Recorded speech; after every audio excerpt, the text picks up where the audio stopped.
Dan mereka sering ngejek, pernah sempet juga tangan saya ditusuk pakai pensil. Kalau misalnya mereka nggak kasih contekan, kadang mereka bilang, pelit lu gini-gini. Orang pikir kayak punya kepribadian ganda kali ya, karena ngomong sama diri sendiri.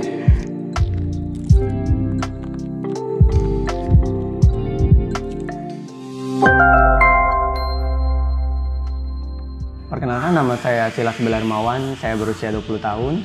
Saya juga berasal dari keluarga sederhana. Saya bekerja sebagai admin untuk saat ini di Jakarta Pusat. Dan saya juga memiliki hobi yaitu berenang sama bermain game.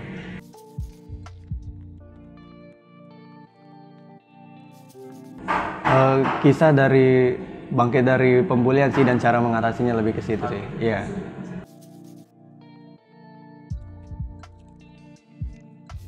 Waktu pembulian itu terjadi waktu saya masih sejak SD. Ya awal mulanya sih mungkin dari salah saya juga sih, karena saya dulu waktu SD itu cengeng ya. Karena saya nggak bisa waktu masuk sekolah tuh ditinggal, karena SD saya waktu itu jauh. Nah terus waktu itu awal masuk, cici saya bilang, katanya, lu udah di sekolah aja dulu, ntar gue jemput. Tapi pas waktu dia pergi, saya nangis di situ, nggak mau belajar. Dan dari situ mulai dah teman-teman tuh melihat saya tuh kayak sebelah mata. Ini orang kok begini, begitu, gitu segala macam. Itu dimulai kayak mereka mulai kayak mengejek saya seperti kayak, lu laki tapi kok cengeng. Terus ditambah lagi karena saya waktu itu dibully, saya cengeng. Saya tuh teman itu sedikit. Nah ada satu teman saya cewek, nah dia berani, dia doang yang nemenin saya gitu. Sampai saya kelas 6 pun. Nah dari pembulian situ pun jarang banget kayak cowok-cowok gitu ngajak main saya waktu itu. Dan mereka sering ngejek, pernah sempet juga tangan saya ditusuk pakai pensil waktu itu. Ya waktu ke SD itu kelas 6, dari kelas 1 sampai kelas 6 itu juga saya pikir tuh malas sekolah. Jadi kayak ngapain ke sekolah cuman yang ada disengin, digangguin, terus kayak dicari ribut mulu. Padahal kita adem-adem aja, diem-diem aja. Nah dari situ ya mulai males belajar, males sekolah segala macam, sampai akhirnya ya saya mendapat nilai yang buruk dan nggak bisa masuk sekolah negeri, masuk swasta untuk SMP-nya.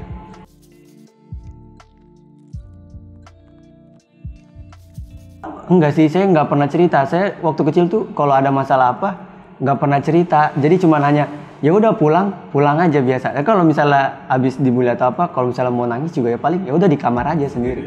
Ya, tapi mama tahu kalau saya lagi nangis gitu, karena kalau saya nangis muka saya selalu ditutupin bantal. Sampai itu ketiduran terus bantal basah.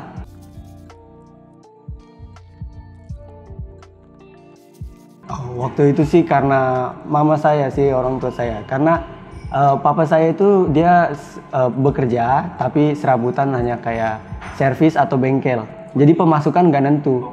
Iya. Sedangkan mama itu bekerja pabrik. Tapi pabrik dia kerja tuh setiap hari bisa kerja, nggak ada libur. Hanya paling Lebaran baru kerja. Ya ditambah lagi adik saya juga yang kecil masuk swasta. Saya juga masuk swasta waktu SMP. Ya, nah jadi kayak lebih mikir lagi kayak, kasihan loh mama saya udah kerja begini-gini. Banyak dia melakukan pekerjaan, terus sampai rumah juga dia harus bekerja lagi.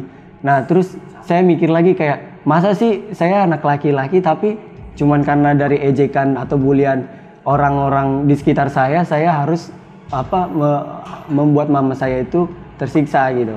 Nah yaudah akhirnya dari situ saya memutuskan dari SMP ya udah saya belajar biar SMK masuk sekolah negeri. Ya paling nggak buat mama senang lah sedikit dengan anaknya gitu. Kalau dia ada berubah, ada ini, ada itu. Waktu SMP puji Tuhan saya dari kelas 1 sampai kelas 9, dari kelas 3 sampai kelas 9 itu dapat peringkat. Cuman saya nggak pernah menduduki satu besar di peringkat nomor 1. Saya hanya menduduki waktu itu sampai peringkat 4. Ya, waktu nilai UN pun saya menduduki nilai nomor 4.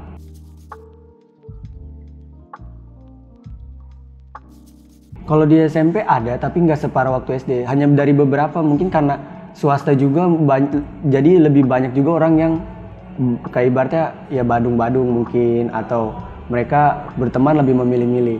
Tapi waktu SMP itu saya membatasi circle saya, pertemanan saya. Jadi bukan berarti saya, gue nggak mau temenan sama dia nih, dia begini-gini. Enggak begitu. Saya tetap temani dia, tapi saya batasin perilaku saya ke dia, gitu. Seandainya, karena saya itu swasta kan, dulu saya tuh sering banget kayak dijadiin buat mereka bahan contekan. Kalau misalnya mereka nggak kasih contekan, kadang mereka bilang, pelit lu gini-gini. Nah saya bilang, ya nggak bisa, kalau mau belajar gitu. Saya mau ngajarin, tapi nggak mau ngasih jawaban gitu. Jadi setelah lulus SMP, saya masuk SMK, itu saya udah mulai kayak memikirkan pengen punya penghasilan sendiri gitu. Jadi biar uang jajan itu nggak minta ke orang tua. Karena gini loh, mama hanya bisa ngasih sedikit, jadi saya butuh lebih gitu. Ya, mama ngasih waktu itu hanya 100.000 sebulan. Nah dari situ mulai kayak ini uang harus diputar gitu, nggak bisa segini. Ntar kalau ada kebutuhan lain, kerja kelompok apa, saya harus pergi ke sana ke sini, perlu kan.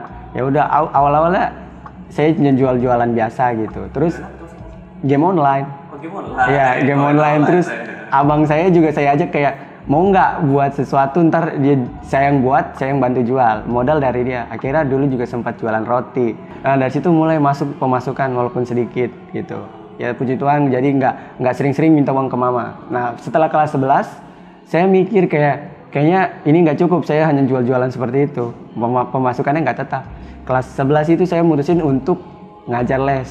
Tapi saya hanya untuk waktu itu dapat murid anak SD. Nah, saya mengajar les karena saya lihat kayaknya ada peluang gitu. Kebetulan juga kan masuk sekolah nomor 1 di Jakarta. Nah, ya udah akhirnya saya mencari, saya tanya ke mama, ada nggak temannya atau anak-anak temannya yang mau saya ajarkan les gitu. Saya coba buat share di grup WhatsApp-nya mama ke teman-temannya. Ya puji Tuhan ada yang mau gitu. Kebetulan orang tuanya ini juga udah kenal saya, dia bilang ya jadi kurang lebih tahulah sifat saya gitu kan. Nah jadi ya udah anaknya mau. Awalnya 1 waktu itu saya ajarin selama berapa bulan. Saudaranya mau lagi diajarin karena anak yang ini saya ajarin tadinya nggak naik kelas, nggak bisa baca, nggak bisa hitung, buta huruf kan. Nah saya ajarin itu dia jadi naik kelas, ya pintar kata mamanya sih. Nah terus setelahnya saudaranya mau ikut belajar. Nah setelah itu ya udah saya ngajar les selama sampai saya lulus. Kebetulan waktu itu kan juga COVID kan. Jadi waktu luang saya lebih banyak gitu loh. Iya. Jadi ya udah sibuk aja untuk ngajar les, terus ya main game untuk dapat hasil dari situ juga.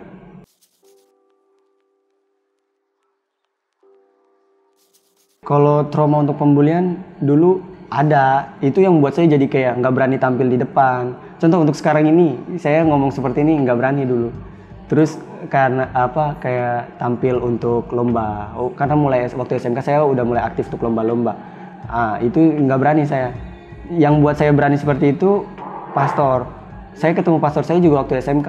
Dia yang nasihatin saya, ngasih masukan. Jadi kayak dia tuh bilang, saya mentor kamu. Katanya kalau ada apa-apa cerita ke saya. Ya jadi saya selalu bertanya sama dia, ibaratnya ya saya mau berubah, saya mau berkembang, ya harus bertanya gitu. Saya selalu menanyakan hal apapun sama dia gitu. Saya belajar terus dari dia. Dia bilang, kita itu laki-laki, kamu nggak usah takut kayak diketawain atau kok diejek. Kita tampil aja, kita lakukan yang terbaik untuk diri kita gitu. Nah dari situ saya mikir, oke, saya nggak boleh takut, saya harus berusaha gitu. Saya pacu diri saya semangatin diri saya. Bahkan saya kadang kayak ngomong sama diri saya sendiri gitu. Misalnya nih ada acara, terus di jalan tuh saya mikir kayak support diri saya bilang, Silas nggak boleh takut, tenang aja nggak apa-apa gitu. Selalu ngomong gitu, jadi pikiran kayak mungkin orang pikir kayak punya kepribadian ganda kali ya, karena ngomong sama diri sendiri. Tapi ya itu menurut saya bagus juga sih, karena kayak jadi kita punya teman cerita sendiri, walaupun ya diri kita sendiri gitu.